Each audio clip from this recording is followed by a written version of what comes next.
साथियों, मुख्यमंत्री के रूप में देश के हेल्थ सेक्टर की जो कमियां मुझे अनुभव होती थी, बीते 6-7 सालों से उनको दूर करने की निरंतर कोशिश की जा रही है। और हम सबको मालूम है, हमारा संविधान के तहत जो फेडरल स्ट्रक्चर की व्यवस्था है, उसमें हेल्थ ये राज्य का विषय है, राज्य की जिम्मेवारी है। लेकिन मैं राज्य का मुख्यमंत्री रहा लंबे समय तक, तो क्या कठिनाइयां हैं वो मुझे मालूम थी। तो मैंने भारत सरकार में आकर के, भले दायित्व राज्य का हो तो भी उसमें बहुत सारे काम करने चाहिए भारत सरकार ने, और उस दिशा में हमने प्रयास शुरू किया।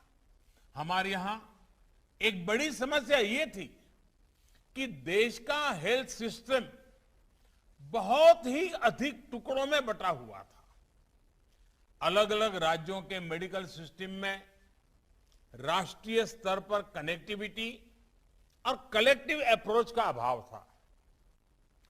भारत जैसे देश में जहां बेहतर स्वास्थ्य सुविधाएं राज्य की राजधानियां या कुछ मेट्रो सिटी तक ही सीमित थी, जहां गरीब परिवार रोजगार के लिए एक राज्य से दूसरे राज्य जाते हैं, वहां राज्य की सीमाओं तक सिमटी स्वास्थ्य योजनाओं से बहुत लाभ नहीं हो पा रहा था। इसी प्रकार प्राइमरी हेल्थ केयर और बड़े अस्पतालों में भी एक बहुत बड़ा गैप नजर आता था। हमारी पारंपरिक चिकित्सा पद्धति और आधुनिक चिकित्सा पद्धति के बीच भी तालमेल की कमी थी। गवर्नेंस की इन कमियों को दूर किया जाना बहुत जरूरी था। देश के स्वास्थ्य सेक्टर को ट्रांसफॉर्म करने के लिए हमने एक राष्ट्रीय अप्रोच, एक नई राष्ट्रीय स्वास्थ्य नीति पर काम किया।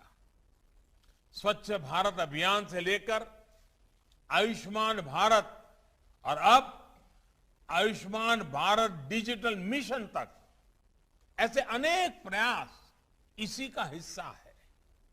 आयुष्मान भारत योजना से ही अभी तक राजस्थान के लगभग 3.5 लाख लोगों का मुफ्त इलाज हो चुका है।